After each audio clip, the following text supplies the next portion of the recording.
What's up, everybody? It's Izzy, and in this video I want to talk about the importance of deloading. So the other day I overheard a conversation in the gym between two weightlifters talking about why you should never deload. Basically, the kind of thought was, why would you deload? Because you're going to actively detrain anytime that you deload. And there's actually a certain truth to that logic. Deloads do detrain you. However, it's still worth it to deload, and I'm going to get into why. So most people nowadays ascribe to, the two-factor model for performance, which includes both fitness and fatigue. So imagine two lines on a graph, your fitness curve and your fatigue curve. The difference between those two lines is going to be your level of preparedness on any given day, or your ability, to perform at a high level. So when you induce an overloading event, generally speaking, you're going to get increases in both fitness and fatigue. That is, over time, you're not going to fully recover from all of the stress that you put on your body throughout a training cycle as you continue to apply progressive overload from week to week.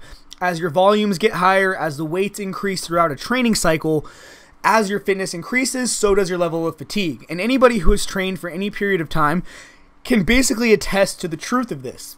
Sure, it would be the holy grail of training if you could just make gains every single week while always being at full recovery, but in reality that doesn't happen to anybody, right? Theoretically, let's say a novice can apply a stress, fully recover, come back to the gym the next workout, add 5 pounds, do it again, fully recover, do it again. But even novices in the real world, and not theoretically, end up having to reset during their linear progressions. It might take them 4 weeks before they hit a reset. It may take them 8 weeks before they hit a reset. But inevitably, even novices end up resetting because, again, fatigue accumulates along with those increases in fitness, because you cannot simply progressively overload to infinity without accumulating, that fatigue. So if we're looking at this model of performance here, what you can do with a deload is, yes, you are going to decrease fitness with a deload. That much is true. But more importantly, when you deload, if it's done properly, and I'm not going to get into that in this video, fatigue will decrease at a faster rate than your level of fitness. So basically, this returns you to a higher baseline than before the last training period. And if you're a novice, that might be 1 week. And if you're a more advanced lifter, it could be 16 weeks. But the bottom line is that you're going to return your fatigue levels to a much lower point, and your performance or your fitness levels are still going to be higher than they were, because fatigue will dissipate more quickly on a deload than your underlying level of fitness. So what deloads allow you to do is to push really hard, push so hard in fact, and progressively overload aggressively to the point where you're accumulating big amounts of fatigue. And this is actually how you optimize progress, guys. If you're not pushing yourself to the boundaries of what you can recover from by the end of your training cycle, you're probably just not training hard enough. If you can repeat the same training week over and over and over and over, you're not pushing close enough to your boundaries to optimize progress. Because I can tell you for a fact that anybody who pushes close to their boundaries of recovery, in terms of volume, in terms of intensity, in terms of frequency, is going to accumulate fatigue over the course of 2 weeks, 3 weeks, 4 weeks, 6 weeks, 8 weeks. It just depends how hard you're pushing, right? On a program like Smolov, you might need a deload after 2 weeks. It just depends how hard you're pushing.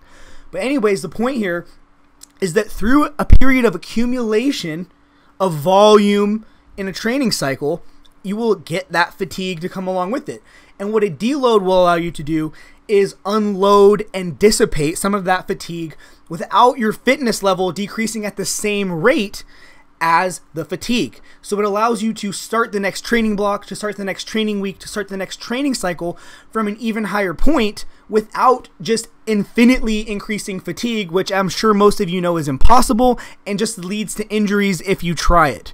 So overall, guys, the funny reality of it is that if you never deload, if you never need to deload, you're not more hardcore. In fact, you're probably not training hard enough.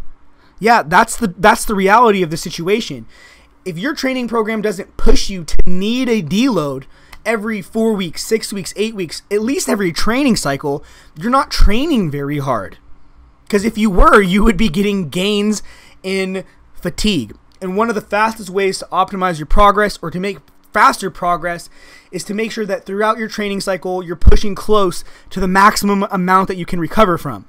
So again, I'll repeat it because it bears, it's worth repeating. If you never have to deload, you're not training hard enough. Deloads are a very important part of the overall training process.